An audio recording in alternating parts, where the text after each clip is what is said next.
జీవించడంలో మనమే వెనక. ఎవరు చెప్తున్నారయ్యా? వినండి బాగా.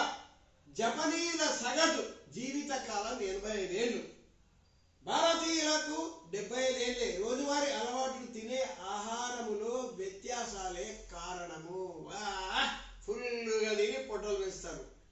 తక్కువ తినాలా, లిమిట్గా తినాలా. ఫుల్ తాగుడు, ఊగుడు, సిగరెట్, పాన్ పరాకు, టొబాకో, క్యాన్సర్ వచ్చుడు. అసలు ఈ నా కొడుకులకు చదువు ఉంటే కదా, ఈ లీడర్ నా కొడుకులకు బుద్ధి ఉంటే కదా వీళ్ళందరికీ చదువు చెప్పాలని.